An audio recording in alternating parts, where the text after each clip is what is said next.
Olá, sejam bem-vindos. Nós estamos juntos mais uma vez, vamos estudar mais um capítulo da nossa lição, né? Que estamos comentando sobre esse semestre, sobre o grande assunto das biografias bíblicas. Hoje nós vamos fazer aqui um comentário, uma lição muito especial e um assunto muito interessante. Eu acredito que vocês vão gostar bastante, né? Isso. É a lição de número 25, que tem o título O Chamado para a Obra. Vamos ler então aqui o verso áureo, né? Porque se de todo te calares neste tempo, socorro e livramento de outra parte sairá para os judeus, mas tu e a tua casa e a casa de teu pai perecereis. E quem sabe se para tal tempo como este chegaste a este reino. Esther 4, verso 14. Então aqui nós vamos continuar estudando ainda sobre a história de Esther, né? E nós vamos aqui falar de um assunto muito importante, né? Que foi o trabalho que as mulheres, a importância do trabalho das mulheres na obra de Deus, né? A primeira pergunta: Isso. Como o Senhor operou de forma sublime nos tempos antigos? Como que um poderoso livramento do seu povo se deu? Isso. Então, nos antigos tempos, o Senhor operou de maneira maravilhosa através de mulheres consagradas que se uniram em sua obra com homens que ele escolhera para serem seus representantes. Ele usou mulheres para alcançar grandes e decisivas vitórias, mais de uma vez em ocasiões de emergência. Ele as conduziu à vanguarda e operou por meio delas para a salvação de muitas vidas. Por intermédio da rainha Esther, o Senhor efetuou um poderoso livramento a favor de seu povo, numa ocasião em que parecia que nenhum poder poderia salvá-los. Esther e as mulheres associadas a ela, por meio de jejum e oração e ação imediata, enfrentaram a questão, trazendo salvação a seu povo. Então nós aqui, nós podemos ver através do verso, né, que a Ana leu, através do verso áureo, que Esther, ela foi chamada para resolver um assunto muito importante, né?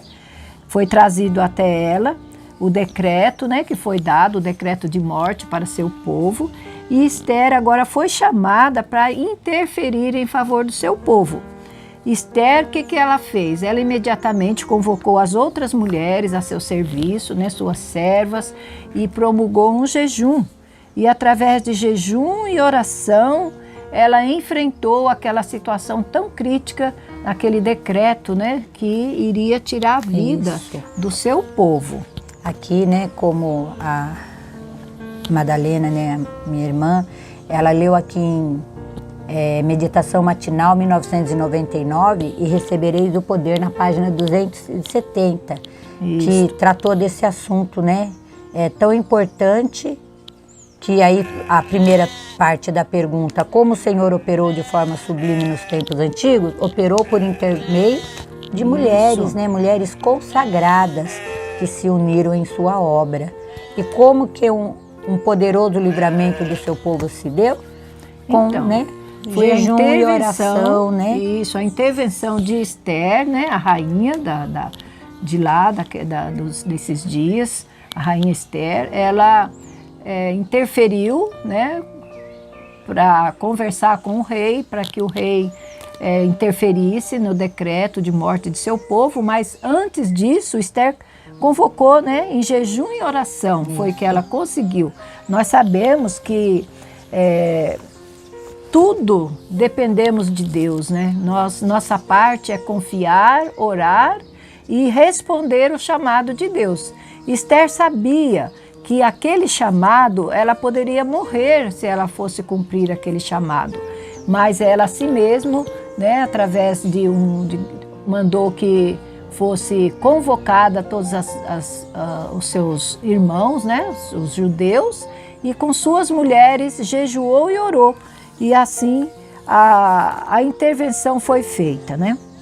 A segunda parte, a segunda pergunta diz: o que nos ensinará o estudo da obra das mulheres na causa de Deus? Isso. Então, assim como Esther, também outras mulheres são chamadas também na causa, né? Sobre isso que a Ana vai ler para nós aqui no livro, ainda na meditação matinal. Isso, meditação de 99 ainda, né? Recebereis o poder, na página 270, nos descreve assim: o estudo do trabalho das mulheres em conexão com a causa de Deus nos tempos do Antigo Testamento nos ensinará lições que nos habilitem a enfrentar emergências na obra de hoje em dia.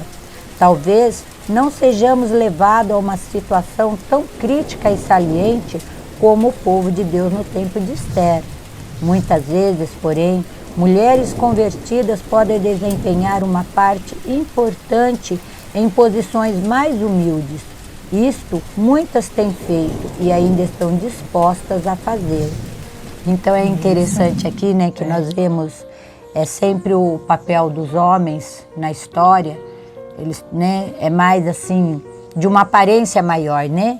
E aqui nós vemos descrevendo, que, né, de uma forma humilde, se colocando no lugar, né, da mulher, sem nenhuma prepotência de ultrapassar esse papel. As mulheres, né, enfrentam emergências, né? Muitas vezes a situação exige uma ação de emergência e sempre tem uma mulher ali para enfrentar a situação. Hoje, talvez, né, não numa situação tão crítica como a que Esther enfrentou, mas muitas vezes mulheres, né, convertidas podem desempenhar um papel muito importante na causa de Deus.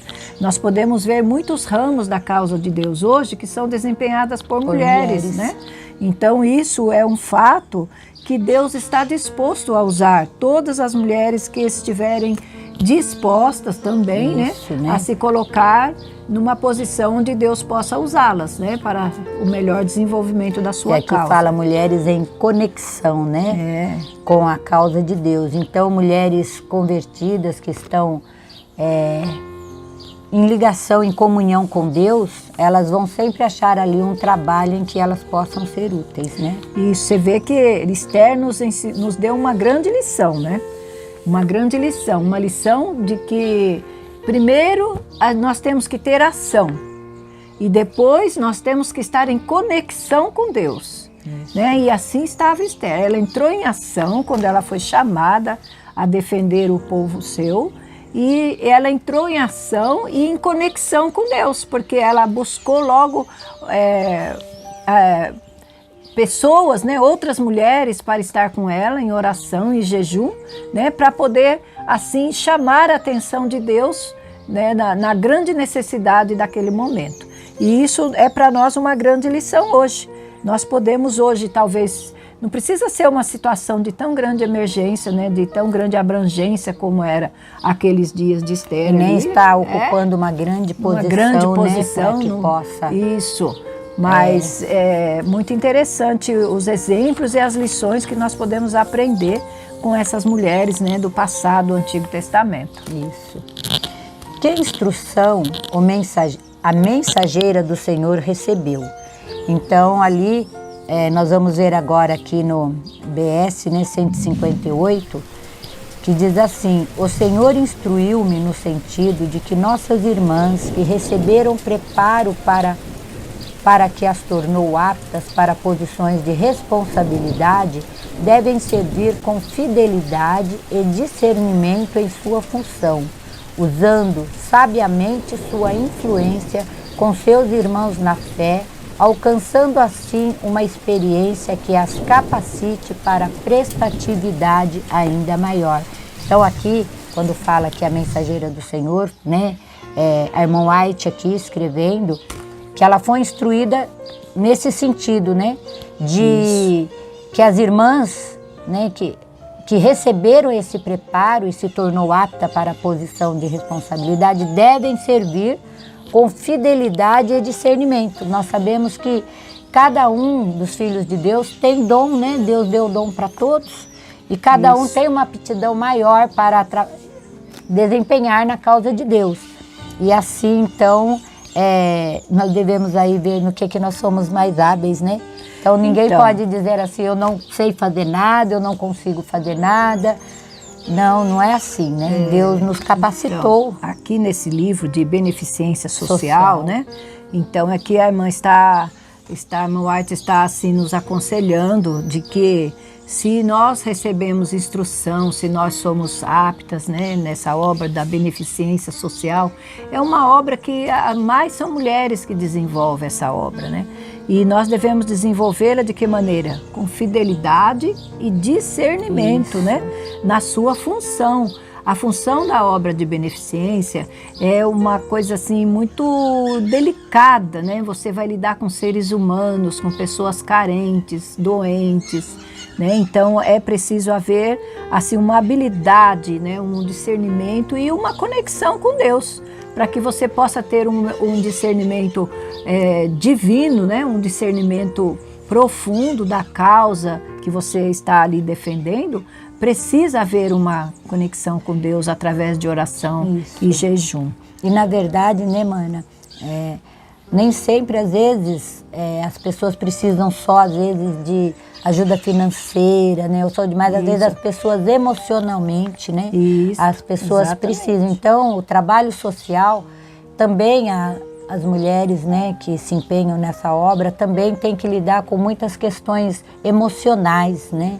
E para isso nós precisamos ter o conhecimento de Deus para que a gente possa poder alcançar essas pessoas, né, levando ali um certo conforto de acordo com a palavra de Deus, né? Isso mesmo.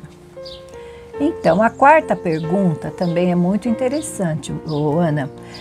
Vem falando assim, qual é o alvo apresentado por Deus à juventude? Isso. Né? E como tem sido nossa visão quanto aos nossos filhos? Pois é, né? Isso aí é muito interessante, né? Nós vemos que a juventude também tem uma parte a desempenhar e nós temos uma parte a desempenhar em função da família, né? De nossos filhos e também da juventude. Você quer ler, Ana? Vou ler a nota aqui no Educação, né? Página 262, nos descreve assim: o êxito em qualquer coisa que empreendamos exige um objetivo definido. Aquele que desejar alcançar o verdadeiro êxito na vida deve conservar firmemente em vista o alvo digno de seus esforços. Tal alvo acha-se posto diante da juventude de hoje. O propósito indicado por Deus de dar o Evangelho ao mundo nesta geração é o mais nobre que possa apelar para qualquer ser humano. Abre um campo aos esforços de todo aquele cujo coração foi tocado por Cristo. O propósito de Deus para com os filhos que crescem em nossos lares é mais amplo, mais profundo, mais elevado do que tem compreendido a nossa visão restrita. Então isso aqui é uma coisa que nós temos que nos refletir bastante, né? Fazer uma reflexão sobre isso, que muitas vezes nós ficamos preocupados com nossos filhos, nossos netos, deles alcançarem aqui uma alta posição no mundo, né? Isso é importante também, né? Eles têm que ter uma sobrevivência, mas qual é o propósito de Deus? O que é mais necessário agora? Diz aqui que é de dar o Evangelho ao mundo nesta geração. É o mais forte e o mais nobre que possa apelar para qualquer ser humano. Então, levar avante a palavra de Deus, levar a mensagem a todos que estão necessitados, esse é o apelo feito aos jovens. Por que será que faz isso aos jovens, né, mana? Os jovens são uma fonte de força, de energia, de vigor, de inteligência, disposição, né? Eles estão mais livres para o que eu acho interessante também aqui nesse trecho do Educação foi que para o êxito de qualquer empreendimento que nós vamos nos propor, né, exige um objetivo definido. Sim. Então nós temos que definir a ação que nós queremos que dê certo, né? Eu tenho que definir o alvo que eu quero alcançar e para isso é preciso uma reflexão, né, para cada um de nós. Nós devemos conservar, por exemplo, se eu tenho um alvo definido, aonde eu quero chegar, né? E aí eu tenho que colocar todas as minhas energias, né? Eu tenho que ser firme nesses propósitos, né? Nos meus esforços, porque aí eu tenho certeza, né? Que vai dar tudo certo, né? E esse alvo deve ser a pregação do Evangelho, né? Esse é o objetivo maior. Então nós temos que nos empenhar, nos esforçar com muita oração para que nós possamos encaminhar nossos jovens, nossos filhos a ter esse objetivo, né? Inculcar neles desde bem jovem, desde bem crianças, que eles tenham esse desejo, né? Para que esse seja o alvo. Isso. Né? Nós não devemos ter uma visão restrita no caso da juventude, né? Porque hoje a juventude ela tem um precedente que nós podemos pensar assim. Todo jovem, ele pensa no seu futuro, ele planeja seu futuro, ele quer estudar, ele quer se formar, ele quer ser alguém, né? Mas o alvo principal para Deus é a formação espiritual. Deve estar acima de qualquer outro objetivo, qualquer alvo, né, que exista. Todos os pais querem ver os filhos bem, mas eu acredito que qualquer pai quer ver o seu filho salvo, né? Quer que essa esperança também nasce no coração de suas crianças, né? De seus jovens. Isso é o que eu acho que é o mais importante, né? A nossa visão para nossos filhos, aquilo que nós devemos colocar sempre diante deles é a visão do futuro com Cristo, né? Aquela visão em que ele pode ver que Jesus está ali pronto para estar com ele em qualquer empreendimento da vida, seja ele profissional, né? E tanto mais quanto espiritual também. Isso. Né? O que é dito sobre jovens hoje que receberam uma educação igual à de Daniel? Nós sabemos que a educação dada a Daniel foi uma educação, olha, nos moldes da palavra de Deus. Incrível, né? Eles foram, se a gente conseguisse, um caráter íntegro, né? Daniel era um jovem íntegro, né? Era um jovem que passou por todas aquelas provas e conseguiu sair lá na frente com a vitória nas mãos, né? E vamos ler essa nota, né? Está ainda no livro Educação, ainda continuando na mesma página 262, diz: aqueles em quem ele viu fidelidade tem sido no passado chamado dentre as mais humildes posições na vida, a fim de testificarem dele nos mais elevados lugares do mundo. E muitos jovens de hoje que crescem como Daniel no seu lar judaico, estudando a palavra e as obras de Deus e aprendendo as lições do serviço fiel, ainda se levantarão nas assembleias legislativas, nas cortes de justiça ou nos palácios reais como testemunhas do Rei dos Reis. Multidões serão chamadas para um ministério mais amplo, né? Ainda agora no quinto testemunho 321, Daniel e José eram jovens de princípios firmes e a quem Deus pôde usar para cumprir seus propósitos. Estudem a vida deles e vejam como Deus atuou através deles. Né? Todos, Daniel e José, é uma história que as crianças aprendem logo nos primeiros anos, né?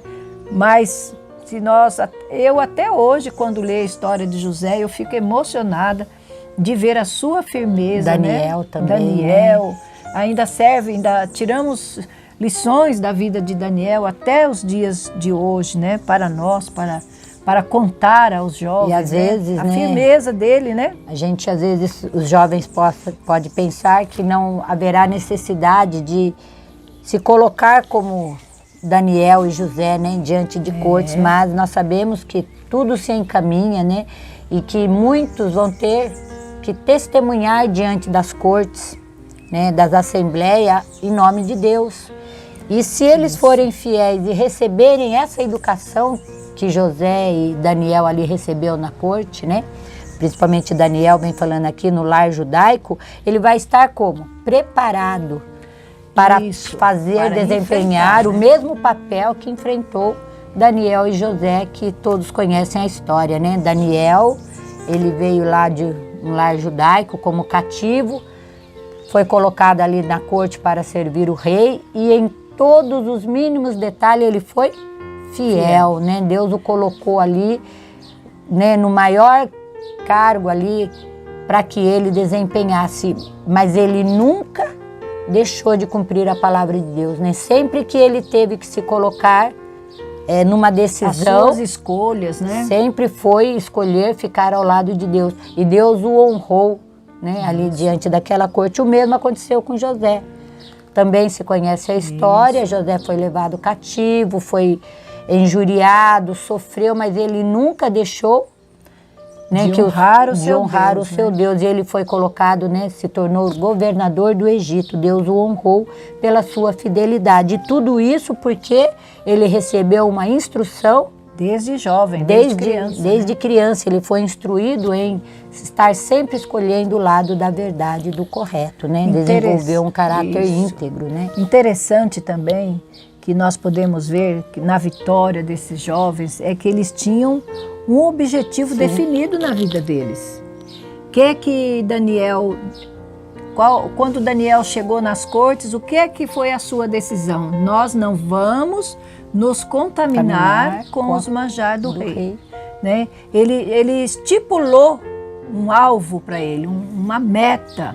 Né? Ele tinha um princípio que ele trouxe do seu lar e esse princípio direcionou Daniel a tomar decisões sábias, né? Ao lado, né? Instruído, ainda através de todas as ações, né? Do palácio. Daniel estava se sobrepujando a todas, porque ele sempre escolhia, né, seguir o seu alvo definido, né? Seu alvo definido era fazer a vontade de Deus, né? E assim como José também, né? Nós sabemos da história de José, e José também, ele se propôs no seu coração de ser fiel, né? De ser fiel ao Deus do seu pai, né? Ao Deus de Abraão, Isaque e Jacó. Então, quando ele era chamado, né, quando o pecado o assediava de perto, ele diz, nunca posso cometer tal ato contra o meu Deus, né? E aí, então, isso era a sua força, era essa ação, né, de seguir sempre reto nos seus princípios. Isso é muito importante, que cada jovem, cada criança possa receber de seus pais, né? Você que nos assiste, que tem seus filhos ainda em fase de criança, né? Em fase escolar, adolescente.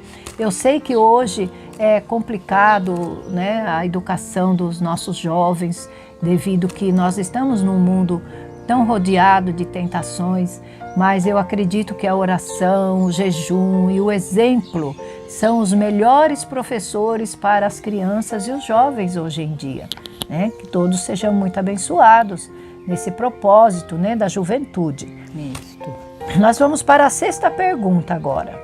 Agora nós vamos passar, né, aqui essas duas perguntas na nossa situação atual, né? Isso. Então a pergunta de número 6, ela pergunta assim: em que condição estão milhões de pessoas em nosso mundo? Aí nós vamos ler aqui ainda no livro Educação, que é um livro muito bom, né? Todo mundo muito aqui, bom, tanto jovens como crianças e como adultos, para se orientar como fazer, né? Instruir melhor nossos filhos. É importante fazer uma leitura íntegra desse livro. É um livro pequeno, não muito difícil de ler, né? Mas muito especial. Diz aqui, o mundo todo está se abrindo para o Evangelho. A Etiópia está estendendo as mãos a Deus. Do Japão, China e Índia, das terras ainda obscuras do nosso próprio continente, de toda parte desse nosso mundo, vem o clamor de corações feridos em seu anelo de conhecimento de Deus de amor. Milhões e milhões jamais sequer ouviram falar em Deus ou seu amor revelado em Cristo. Eles têm direito a receber este conhecimento. Igual direito ao nosso tem eles a misericórdia do Salvador. Então, como é que está o mundo hoje? Carente da palavra de Deus, né? O mundo está aberto, né, para ouvir a palavra. Toda essa situação que nós estamos vivendo denota assim uma necessidade, né, de conhecer ali, de escutar um pouco do amor de Deus, né, da sua intervenção e do seu sacrifício feito em benefício de cada um de nós. Exatamente.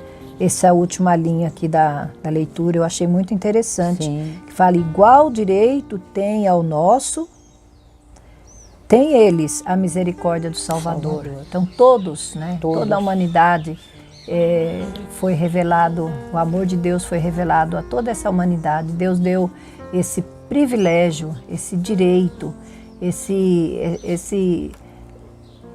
eu falo assim, que Deus deu para nós assim algo tão lindo, tão grande, tão abrangente, de salvação, que só não acata, só não se serve desse direito e desse privilégio quem não quiser.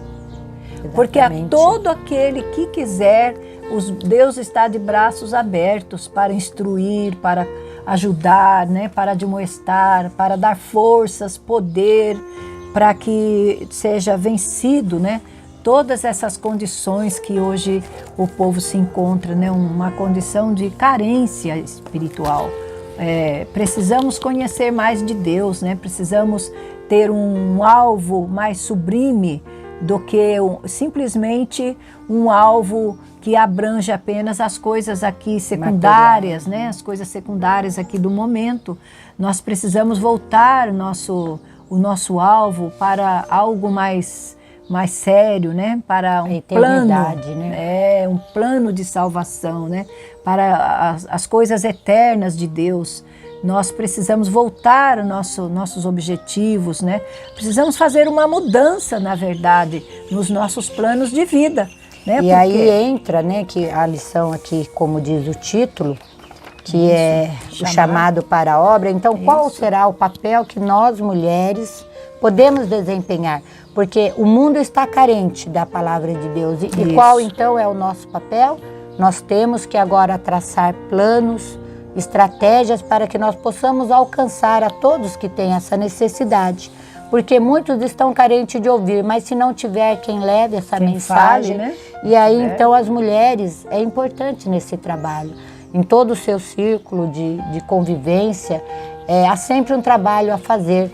Falamos aqui, quando lemos do Beneficência Social, ali no livro, o trabalho de beneficência social, de ajudar todos que estão ao nosso entorno.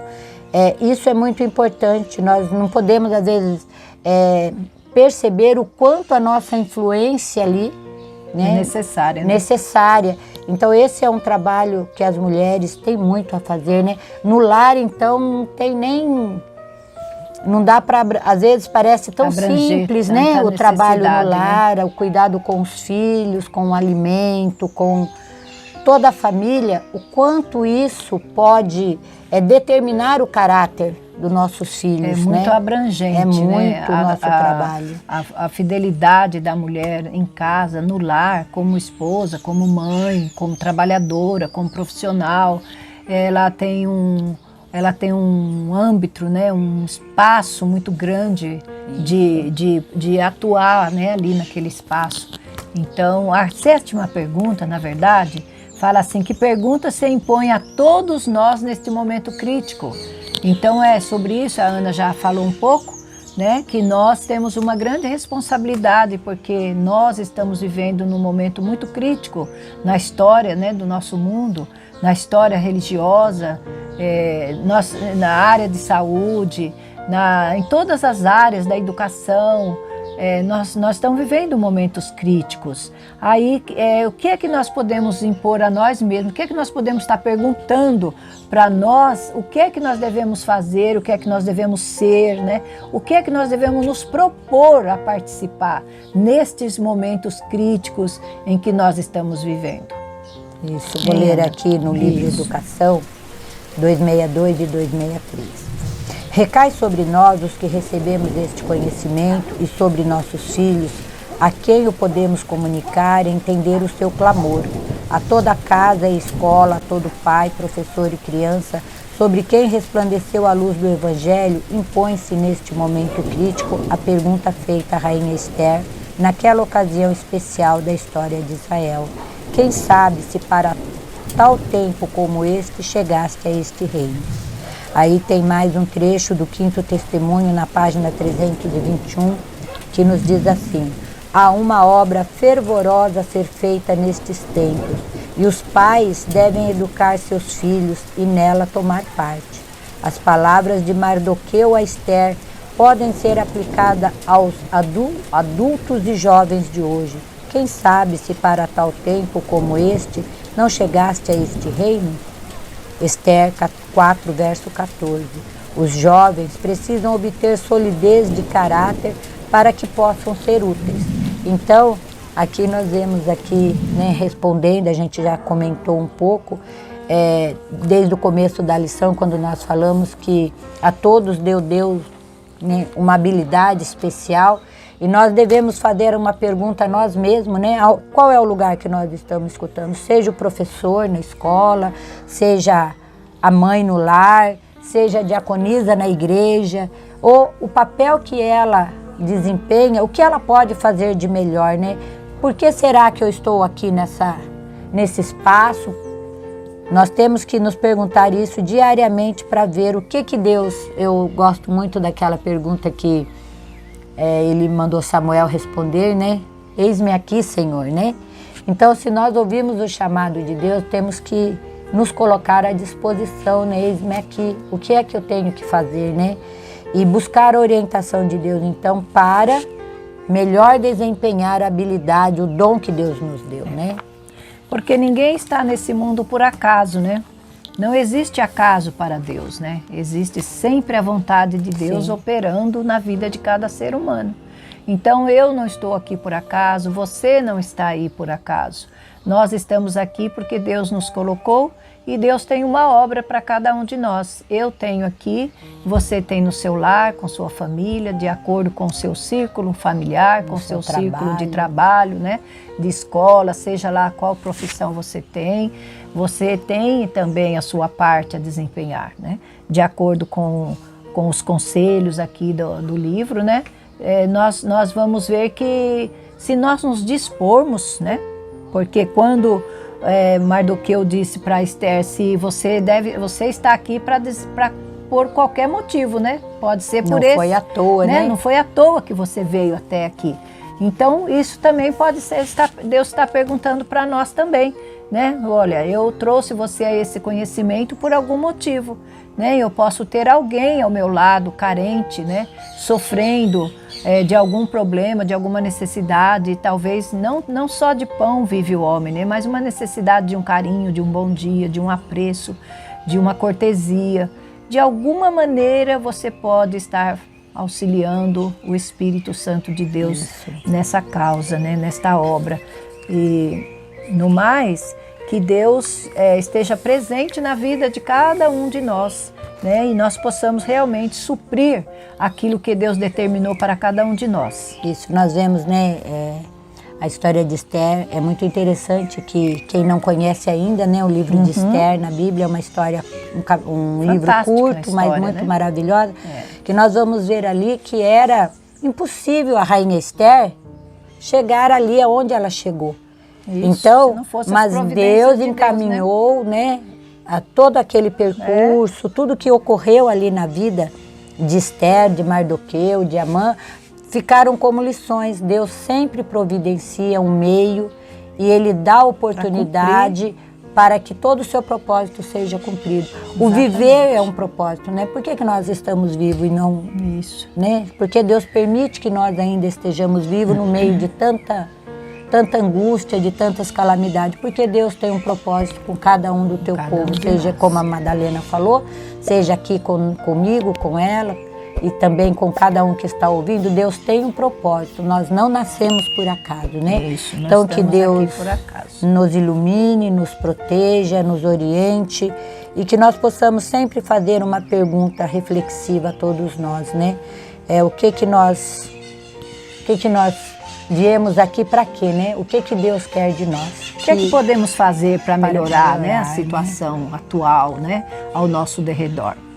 Se você gostou da nossa lição, deixa aí o seu joinha, nos ajude a divulgar, né, esse canal, esta lição, né? Compartilhar. E que você também tenha o propósito de estar conosco em todas as lições. Estamos gravando essas biografias bíblicas, ainda vamos ficar ainda algum tempo ainda mais, falando de outros personagens bíblicos que nos servem de grande exemplo. Sim. Que Deus abençoe a todos. Amém. Fiquem com Deus. Fiquem todos na paz do Senhor.